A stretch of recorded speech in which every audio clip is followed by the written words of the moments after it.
La Inquisición en Europa, tercera parte. Las torturas en las diferentes inquisiciones europeas. Comenzando por la Inquisición española, hay que decir que estaban rigurosamente reglada la tortura, fue utilizada en casos muy extremos y en una proporción muy baja, un 2% como máximo, con unos 15 minutos en cada sesión. Los inquisidores disponían de un reglamento donde se indicaba lo que se podía hacer y lo que no. Quien se excedía era destituido.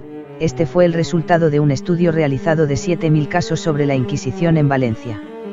Se daba el caso de reos en las cárceles civiles que blasfemaban para automáticamente ser trasladados a las cárceles inquisitoriales por sus mejores garantías procesales y mejor condición de las cárceles.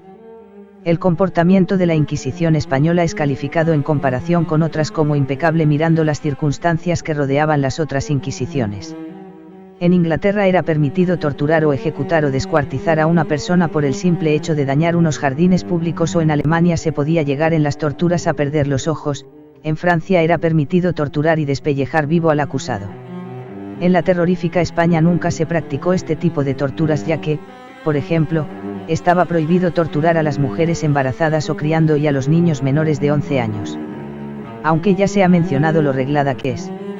Solo en España fueron expulsados los judíos. En España, cuando Isabel la Católica es coronada reina de Castilla y su marido Fernando rey consorte, la situación de los judíos era multiforme. Unos permanecían en su fe, otros se habían convertido al cristianismo y ostentaban posiciones muy influyentes. Añadiendo los falsos conversos que seguían judaizando. La decisión que llevó a la expulsión no surgió de sentimientos antisemitas, sino a fin de preservar la unidad de la fe que se veía amenazada por los judaizantes.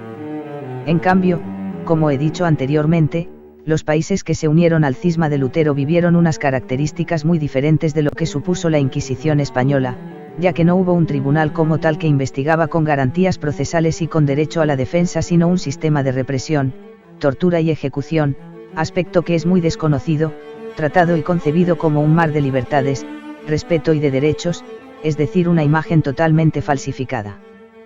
Comencemos por Lutero y Calvino. La imagen que se suele dar de Lutero es bastante idílica, pero afortunadamente ya surgen historiadores que tratan la figura del autor de la ruptura del cristianismo en su lugar sin ningún maquillaje.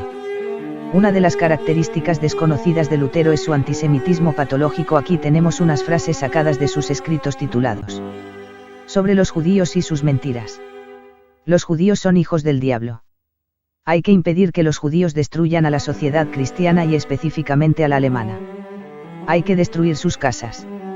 Son estos judíos seres muy desesperados, malos, venenosos y diabólicos hasta la médula, y en estos 1400 años han sido nuestra desgracia, peste y desventura, y siguen siéndolo. Son venenosas, duras, vengativas y pérfidas serpientes, asesinos e hijos del demonio que muerden y envenenan en secreto, no pudiéndolo hacer abiertamente. Los judíos son un pueblo abyecto y despreciable, es decir, no un pueblo de Dios. Están manchados con las heces del diablo en las que se revuelcan como cerdos. Yo les arrancaría la lengua de la garganta. Los judíos, en una palabra, no deben ser tolerados. No se les debe mostrar ninguna piedad ni misericordia. Hay que destruir y desmantelar de la misma manera sus casas, porque en ellas hacen las mismas cosas que en sus sinagogas. Métaseles, pues, en un cobertizo o en un establo, como a los gitanos. Hay que quitarles todos sus libros de oraciones y los textos talmúdicos en los que se enseñan tales idolatrías, mentiras, maldiciones y blasfemias. Para resumirlo, estimados príncipes y nobles que tenéis judíos entre vuestras posesiones, si mi consejo no os es suficiente, buscad otro mejor para que vosotros y todos nosotros, seamos libres de esta insoportable carga diabólica. ¿Quién les impide a los judíos volver a Judea? Nadie. Les proveeremos todas las provisiones para el viaje, para vernos por fin libres de ese repulsivo gusano.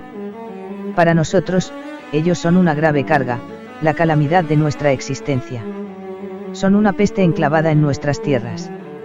También mostró un odio especial a lo católico. Si tuviera a todos los franciscanos católicos en una casa le prendería fuego. Otra característica que hay que señalar es que Lutero denunciaba la avaricia y la opulencia de la curia vaticana y del papado. En cambio, cuando se consumó el cisma, las posesiones de la Iglesia católica pasaron a los principales reformadores y a los principales protectores de Lutero, los príncipes alemanes. Un hecho de gran trascendencia ocurrió en Alemania y es la revuelta del campesinado protestando por el aumento de impuestos, ya que ellos tomaban como modelo a Lutero por criticar al Papa por la venta de indulgencias, aludiendo que eran impuestos encubiertos del emperador Carlos I y del Papa. En esta situación Lutero los traicionó uniéndose a los príncipes alemanes, sus protectores, ordenando una matanza donde murieron 100.000 campesinos. Calvino afirmó que, quien no quiere matar a los católicos es un traidor porque salva al lobo y deja indefensas a las ovejas. Él personalmente mandó a 500 personas a la hoguera, entre ellos al español Miguel Servet. Cuando el rey Enrique VIII en 1534 se autoproclamó cabeza de la Iglesia, se abrió un proceso de persecución y aniquilación de la Iglesia católica. En un espacio de 3 siglos fueron condenados a muerte 264 personas. El obispo San John Fischer y Santo Tomás Moro son 2 casos representativos. Por fidelidad a la Iglesia católica fueron ejecutados. El rey Enrique VIII impuso la adhesión a la Iglesia anglicana. En 3 décadas ejecutó a 20.000 personas.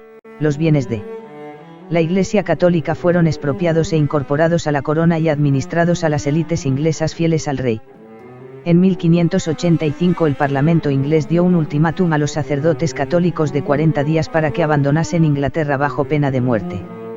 La reina Isabel I de Inglaterra practicó la caza de católicos ejecutando a 1.000 personas.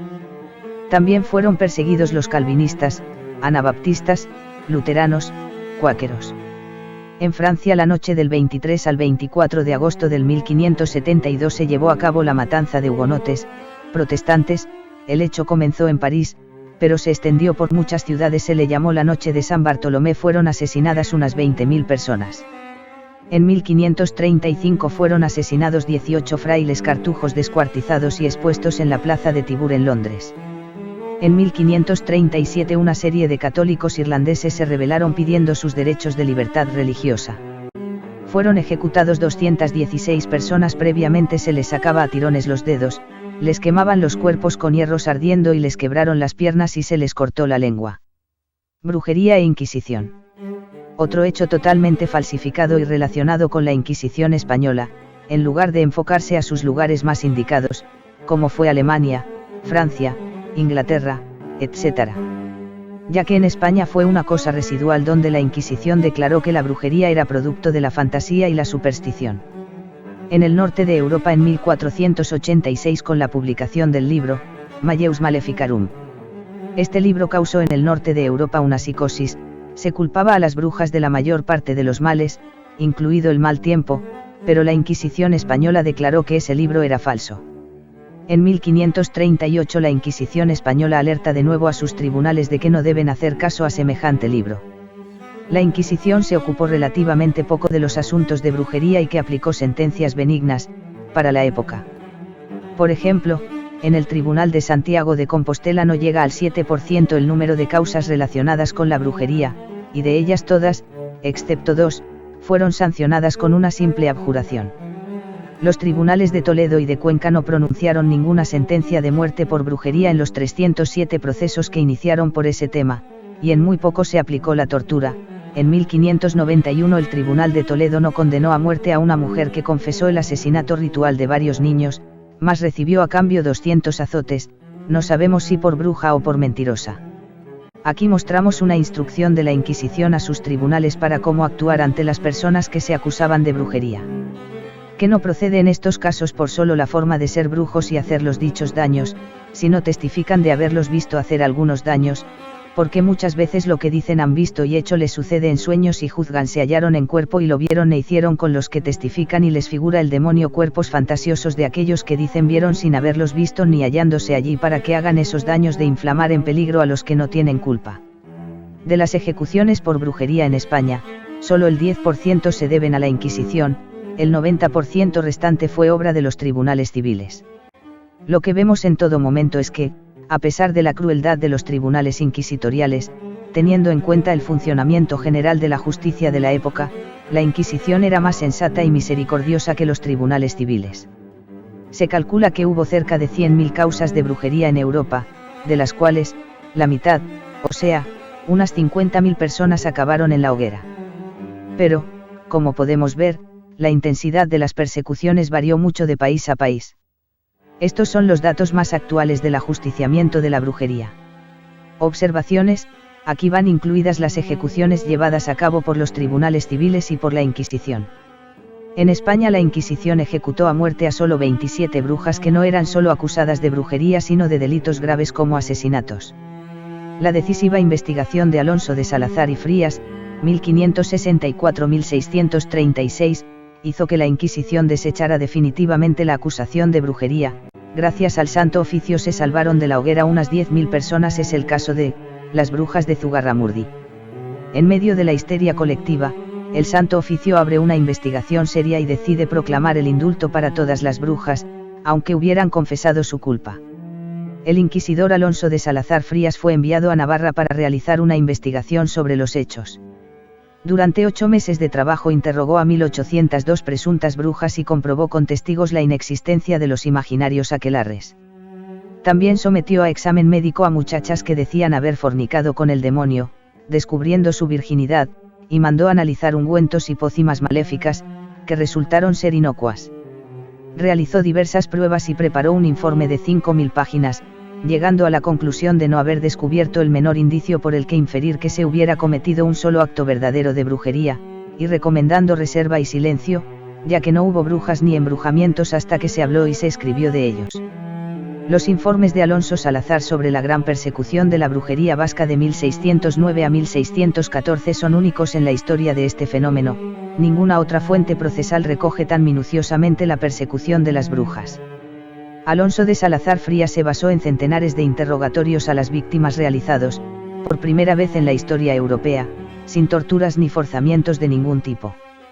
Aquellas confesiones voluntarias clamaban por su inocencia y fueron recogidas con detalle, por lo que sus testimonios suponen una fuente de primer orden en la historia sobre la Inquisición y la brujería en Europa.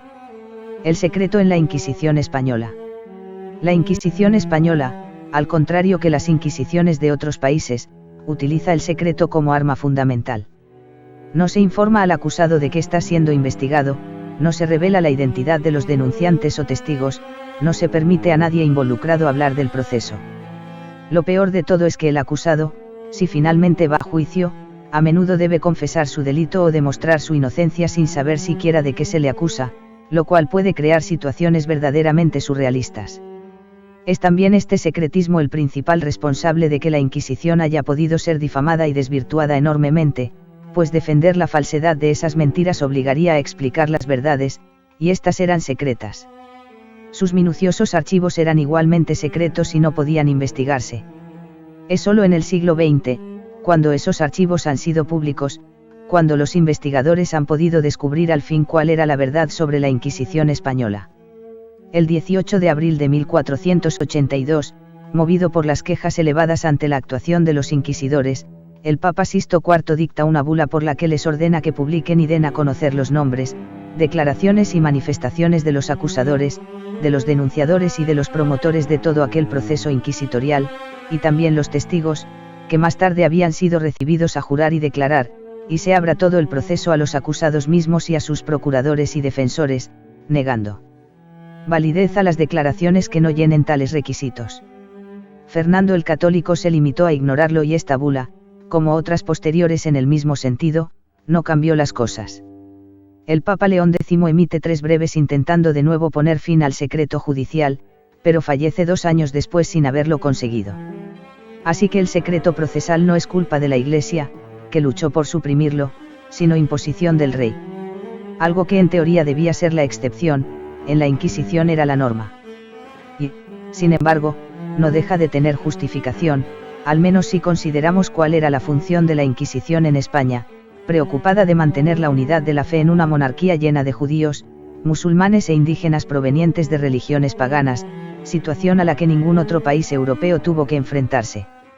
Recordemos que la misión de los tribunales de la Inquisición no es la de castigar, como un tribunal normal, sino la de salvar almas.